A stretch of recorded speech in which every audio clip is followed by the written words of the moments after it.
Những người đại kỵ với trứng, cố tình ăn sẽ như rước họa vào thân. Trứng là loại thực phẩm rất tốt cho sức khỏe, chứa nhiều vitamin và các nguyên tố vi lượng cần thiết. Tuy nhiên, đối với một số người ăn trứng gây hại cho cơ thể, đặc biệt là người đang mang những bệnh sau đây. Người đang sốt. Đối với những người bị sốt, nhất là trẻ em, ăn trứng gà sẽ làm cho nhiệt lượng cơ thể tăng lên, không tán phát ra ngoài được, giống như lửa đổ thêm dầu, bệnh sốt càng thêm trầm trọng. Vì vậy, khi bị sốt không nên ăn trứng gà, nên uống nhiều nước và pha thêm chút muối, ăn nhiều rau quả tươi, hạn chế ăn những thứ có nhiều protein. Bệnh tiểu đường. Trứng là loại thực phẩm chứa nhiều chất béo omega 3, là nguồn cung cấp vitamin, protein và nhiều dưỡng chất khác có lợi sức khỏe, nhưng chúng cũng chứa rất nhiều cholesterol và chất béo bão hòa. Đây là những thủ phạm có thể gây ra bệnh tiểu đường tuyếp 2. Theo các chuyên gia dinh dưỡng, những người có bệnh tiểu đường không nên hạn chế ăn. Người bị bệnh gan. Trứng vịt và lòng đỏ trứng gà là thực phẩm có chứa hàm lượng mỡ và cholesterol cao. Theo phân tích, trong 100 g trứng vịt có chứa 14,7 g mỡ, còn chất protein chỉ có 13 g, lượng cholesterol là 634 mg, hàm lượng cholesterol trong lòng đỏ trứng cao tới 1.522 mg. Chúng đều tiến hành trao đổi chất trong gan, kết quả càng tăng thêm gánh nặng cho gan, không có lợi cho việc hồi phục chức năng của gan. Vì vậy, người viêm gan và gan nhiễm mỡ không nên ăn. Người mắc bệnh sỏi mật. Trứng gà là thức ăn có hàm lượng đạm rất cao. Trong khi đó, do sự kích thích của viên sỏi lâu ngày trong túi mật, chức năng co bóp của túi mật của người bệnh sẽ yếu dần. Nếu người bệnh dùng thức ăn có hàm lượng đạm như trứng gà, đường ruột sẽ tiết nhiều chất làm co bóp túi mật, khiến túi mật vốn đã bị bệnh phải làm việc quá tải, từ đó sinh ra các triệu chứng lâm sàng như gây đau đớn, nôn mửa. Người bị tiêu chảy. Người bị tiêu chảy cũng cần kiêng kỵ trứng vì đây thực phẩm giàu đạm và chất béo, người bệnh ăn vào sẽ làm cho tình trạng bệnh càng nặng thêm. Người cơ địa dị ứng.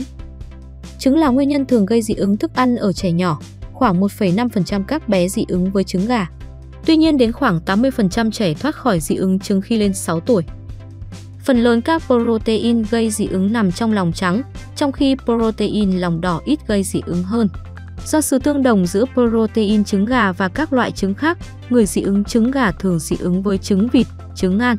Vì vậy, nếu cơ địa dị ứng với trứng, bạn nên tránh món này để không ảnh hưởng đến các cơ quan khác trong cơ thể. Người mắc bệnh tim mạch. Nghiên cứu của các nhà khoa học thuộc Đại học Western Canada cho thấy rằng, những người có tiền sử bệnh tim mạch nếu thường xuyên ăn nhiều hơn 3 quả trứng tuần có thể làm các mảng bám ở thành động mạch dày lên, thu hẹp không gian bên trong động mạch, khiến máu chảy qua khó khăn hơn, buộc trái tim phải bơm mạnh hơn, làm gia tăng nguy cơ mắc bệnh tim mạch và đột quỵ. Ngoài ra, hàm lượng cholesterol cao trong trứng gà cũng không tốt cho người bị bệnh xơ vữa động mạch và bệnh mạch vành vì làm thu hẹp, tắc nghẽn động mạch vành. Người bình thường, khỏe mạnh cũng không nên ăn nhiều trứng, bởi khi ăn nhiều trứng có thể gây ra các tác hại. Tăng nguy cơ đột quỵ, suy tim dẫn tới tử vong. Trứng có nguồn chất béo rất quý là lecithin giúp giảm cholesterol, tăng cholesterol tốt và làm giảm cholesterol xấu hiện hữu trong cơ thể con người. Với vai trò điều hòa cholesterol, chất này ngăn ngừa quá trình xơ vữa động mạch, đào thải cholesterol ra khỏi cơ thể. Một quả trứng có thể cung cấp đến 200 mg cholesterol nên ăn quá nhiều gây tình trạng tăng cholesterol trong máu, xơ vữa động mạch. Tăng nguy cơ xơ gan, các chất protein, lipid, glucid, vitamin và các khoáng chất ở trong trứng kích thích tăng men gan, hormone tích tụ trong gan gây xơ gan. Nguy cơ béo phì, có những trường hợp cha mẹ chiều theo sở thích ăn trứng của con, trẻ ăn quá nhiều phải vào viện do bị máu nhiễm mỡ, gan cũng nhiễm mỡ trong khi cân nặng rất bình thường so với trẻ khác. Ăn quá nhiều trứng lượng protein dồi dào, hấp thu vượt mức làm gia tăng lượng mỡ trong cơ thể dẫn tới tăng cân không kiểm soát, béo phì. Cao huyết áp, đặc biệt là ở độ tuổi trung niên do cholesterol tồn đọng gây tắc nghẽn mạch máu, làm tăng áp suất dòng chảy mạch máu. Cách ăn trứng cho có lợi cho sức khỏe. Tùy theo độ tuổi mà chế độ ăn trứng sẽ khác nhau.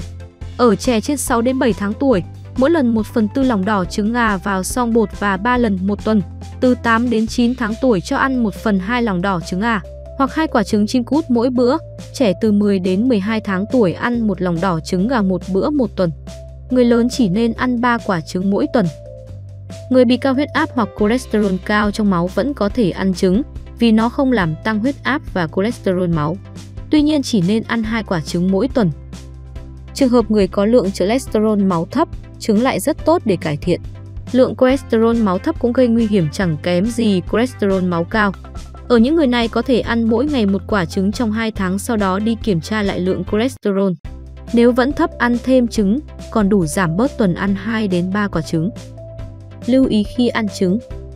Chỉ ăn trứng đã nấu chín kỹ, trứng gà, trứng vịt hay trứng cút đi chăng nữa thì khi chưa nấu chín kỹ như trứng trần, trứng tráng sơ qua, sẽ có hàm lượng dinh dưỡng thấp và khiến cơ thể khó tiêu hóa. Hơn nữa, trứng chưa chín kỹ sẽ khiến cơ thể dễ mắc những loại vi khuẩn gây hại tồn tại sẵn trong trứng như vi khuẩn Salmonella.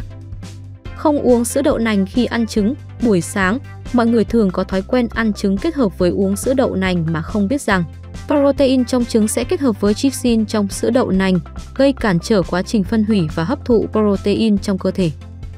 Không nên cho bột ngọt vào trứng. Nhiều bà nội trợ có thói quen cho bột ngọt vào khi đánh trứng để chuẩn bị làm món trứng chiên.